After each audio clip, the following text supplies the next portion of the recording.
સુથાર મોહલ્લા વિસ્તારની રાત્રિ દરમિયાનની ઘટના. રાત્રે ગણપતિના પંડાલમાં પથ્થરમારાની વાતથી પોલીસ દોડતી થઈ. રમતા ટાબરિયા દ્વારા ગણપતિ પંડાલમાં પથ્થર માર્યા હોવાનો સ્થાનિકોનો આરોપ. સુરતના નાનપુરા સુથાર મોહલ્લા વિસ્તારની રાત્રિ દરમિયાનની ઘટના. રાત્રે ગણપતિના પંડાલમાં પથ્થરમારાની વાતથી પોલીસ દોડતી થઈ. રમતા ટાબરિયા દ્વારા ગણપતિ પંડાલમાં પથ્થર માર્યો હોવાનો સ્થાનિકોનો આરોપ. સ્થાનિક ધારાસભ્ય અરવિંદ રાણા પહોંચ્યા હતા. ગણેશ પંડાલમાં બંને બાળકોની પોલીસ દ્વારા પૂછપરછ હાથ ધરવામાં આવી અને રમતા રમતા પથ્થર ગણેશ પંડાલમાં પડ્યો હોવાની વાત પોલીસ સમક્ષ કહી. પોલીસે અફવા પર ધ્યાન નહીં આપવા અપીલ કરી.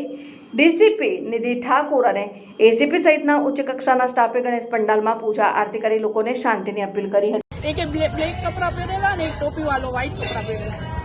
આપનું નામ શું છે? પલ્લવી ચૌહાણ.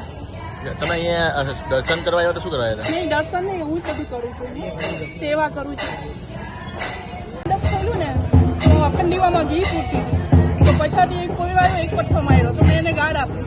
એ પાછો બીજો મોટો પથ્થર માર્યો. એને ભૂખ બાળીને બોલાવવા લાગી તો ભાગી ગયો. કોણ હતું? ખબર નહીં, બે મોમેડન પોયડા હતા. એક બ્લેક કલરના કપડા પહેરેલા અને એક ટોપી વાળો હતો. કેવા દેખાતા હતા? 12-13 વર્ષના હતા. પથ્થર ક્યાં માર્યો હતો? મને પેલા મંગલમૂર્તિને મારવા ગયો ને, પણ હું તેની સામે બેસેલી હતી ને એટલે મને વાગ્યો. મને કમરમાં વાગ્યા. પછી તમે એને પૂછ્યું કેમ મારા પથ્થર? નહીં, એ તો મારીને ભાગી જ ગયો. કેટલા લોકો હતા? 2 જણ હતા. કેટલા પથ્થર? 2 પથ્થર. પેલા એક માર્યો તો મને કમરમાં વાગ્યું. પછી પાછી એને બોલવા લાગી ને તો પાછી એકદમ મોટો પથ્થર માર્યો. એ રમતા હતા વાગી ગઈ? ના, એવું કઈ નહીં હતું. આરામથી બિંદા સ્કેચ કરીને મારેલું, નિશાનો કરીને માર્યું. રમત રમતમાં માર્યું એવું? રમત રમતમાં માર્યું એવું? ના, એવું કઈ નહીં હતું. મારીને તરત ભાગી જ ગયા. એવું બી નહીં હતું કે એ લોકો મસ્તીમાં મારતા હોય, એવું બી નહીં હતું. એ લોકો નિશાનો કરીને જ માર્યું.